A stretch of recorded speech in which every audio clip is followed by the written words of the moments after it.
de valores.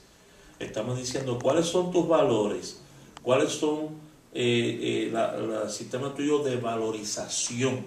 Que quiere decir, bueno, para mí la integridad es un valor, la verdad es un valor, el ser justo es otro, y así sucesivamente, porque son formas de nosotros darle peso, darle importancia.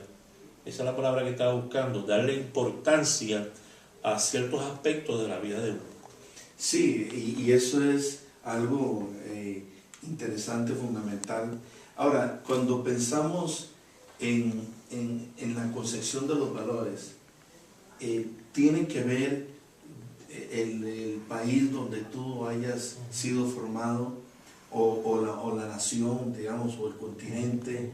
¿Hay diferencia de valores con respecto a la cultura, David? Sí, definitivamente, está muy bien presentado, pastor, porque cuando hablamos de valores estamos hablando sobre esa importancia que tú desarrollas en tu vida, como hemos dicho anteriormente, pero los valores van tomados de la mano de costumbres, de un sistema cultural, de un trasfondo de la sociedad y cómo ésta te afecta. También los valores se fundamentan sobre el grupo étnico a que tú perteneces. Por ejemplo, cuando nosotros analizamos la cultura asiática, ¿verdad? Nosotros encontramos que los asiáticos, especialmente los jóvenes, han aprendido a tener el valor por los mayores, por sus ancianos, donde cuando el anciano le habla al joven, ellos inclinan su rostro, ellos tienen un respeto increíble y aman de una forma maravillosa esa composición familiar. Pero cuando tú analizas en otras culturas, que no los voy a mencionar, pues ya no hay tanto ese valor por los ancianos, por sus familiares, por sus abuelos, por sus tíos, sino que no es el mismo sentido de importancia, y eso pues afecta. Así que las culturas tienen por que ver. ejemplo, el hecho de que tú seas puertorriqueño, yo sea costarricense, eso puede establecer que haya diferentes valores en cada uno de nosotros, producto del país. Ahora, ¿qué tan importante entonces surge en mi mente esto, el tomar en cuenta esto a la hora de elegir una pareja? Bueno, fíjate, es interesante, para trabajar con la primera parte de tu pregunta. Por ejemplo, en Colombia, al padre se le dice usted y tenga, o sea, hay esa referencia. En Puerto Rico, nosotros no le decimos a nuestros padres señor o usted, como en Colombia o en tu país. Al contrario, lo que decimos es don o doña, don José, doña María. Y aunque uno dice, pero ¿cómo tiene que ver eso con los valores? Bueno, sí, tiene que ver mucho con los valores, porque esa es la cultura, la forma en que se ha establecido para establecer relaciones interpersonales. Cuando uno toma todo eso y lo trae a cómo yo elijo mi pareja y cómo yo, qué consideraciones yo debo de tener en los valores para elegir a mi pareja, el texto que leíste al principio es clave, porque lo que está diciendo es lo que a ti te enseñan en el hogar, los valores que tú aprendes a desarrollar en el hogar, son los que van a ayudarte a tú saber qué tipo de pareja tú quieres escoger, qué tipo de hombre, en el caso de una joven, o qué tipo de mujer, en el caso de un joven, vas a escoger. Así como el padre trata a su esposa y la esposa trata al esposo, ese es el modelo de valores que se van a establecer para que el hijo o la hija digan, yo quiero tener un esposo como mi papá, porque he visto cómo él trata a mami. Y el joven va a decir, yo quiero tener una esposa como mami, porque yo tengo el modelo de unos valores preciosos que son fundamentos de una felicidad. Eso no quiere decir, yo me voy a casar con una persona porque quiero que sea mi papá o quiero que sea mi mamá, ya eso es otra cosa, pero sí quiere decir que los valores deben ser el modelo que ayuden a uno a poder uno realizar unas cosas. Ahora, es un tema tan rico y se me vienen tantas cosas a la mente. Por ejemplo, pienso en esta pregunta, David. ¿Podemos pensar que hay gente que no tiene valores? O más bien podemos pensar que es que la gente no necesariamente lo que valora es lo correcto que debería tener. Sí, no, definitivamente. Porque digamos, yo miro esto. Hay una muchacha que busca a un hombre que hace droga, alguien que está en pandillas. Entonces uno dice, estás buscando a alguien que no tiene valores. Ahora, ¿o será que los valores que ese muchacho tiene son diferentes a los míos, o los míos son buenos y los de él son malos? Sí, eso es una gran pregunta. Eso es una gran pregunta. Lo interesante es que el valor tiene como fundamento la educación.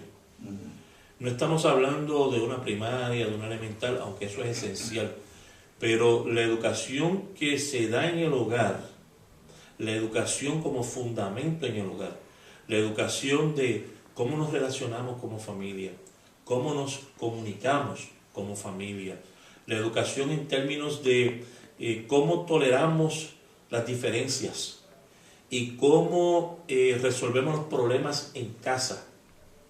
Eso es vital y es el fundamento para una valorización correcta.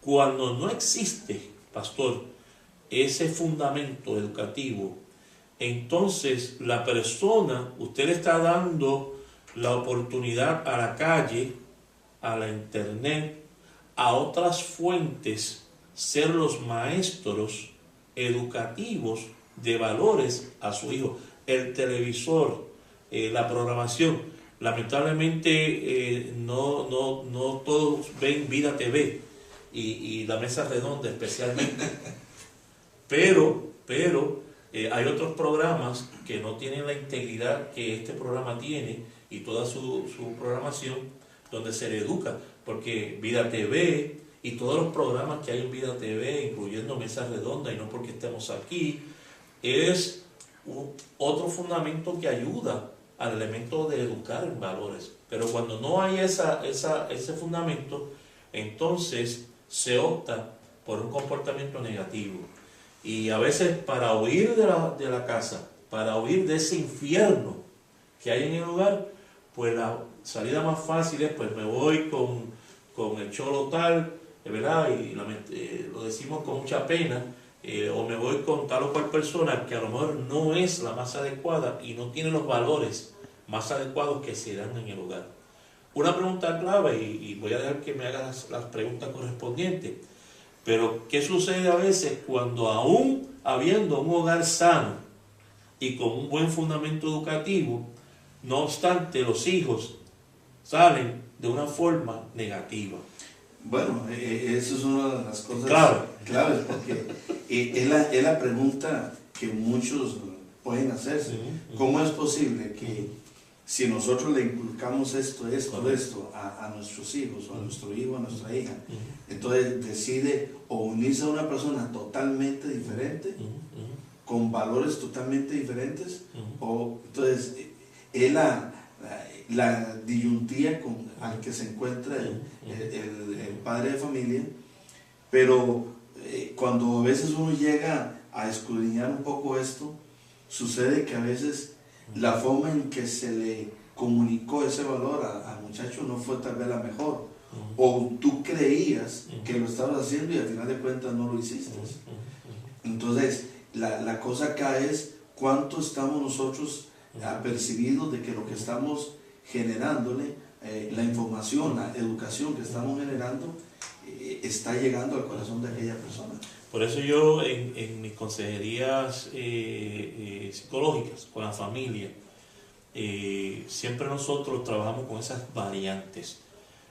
lo que usted ha señalado es muy importante, porque es bueno uno autoevaluarse en el sentido de cómo me estoy comunicando, cuán efectiva es la comunicación en la familia, autoevaluarse en el sentido de que comprendamos que no es tanto lo que decimos, sino lo que hacemos. Claro, el testimonio se sostiene más por lo que uno hace que por lo que uno dice. Y cuando porque yo quiero llevarlo al extremo, vamos a suponer que hay padres, y yo estoy seguro que miles de los padres que nos están viendo hoy tienen ese interrogante, pero es que ya yo me he autoevaluado, como dice el doctor, como dice los pastores, ya yo he hecho todo lo necesario, y con todo y eso, mira lo que me ha hecho este muchacho, o lo que ha hecho esta muchacha. Cuando se agotan esos recursos, entonces viene lo último que yo siempre les digo a la familia, y que tiene un principio bíblico teológico. O sea, hay una cosa que se llama libre albedrío, donde la persona tiene todo derecho y donde la persona tiene toda la autoridad de escoger lo que esa persona quiere hacer. Uno puede y cumple como buenos mayordomos en el seno de la familia el dar testimonio, el hacer lo correcto, pero siempre está el elemento del libre albedrío, donde el joven o la joven toman las decisiones, rogando al Señor que sean lecciones que puedan aprender, levantarse, recuperarse y poder enderezarse. Y surge también esto, es interesante, ¿verdad? En el caso mío personal, mi papá le pegó a mi mamá, pero eso no significó que yo lo hiciera eso con ninguna mujer y menos con mi esposa. Entonces, eso pudo haber degenerado en mí una mala percepción de cómo se le trata a una mujer.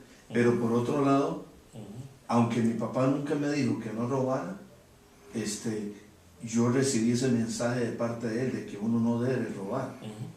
Luego, sí me inculcó en alguna forma el trabajo.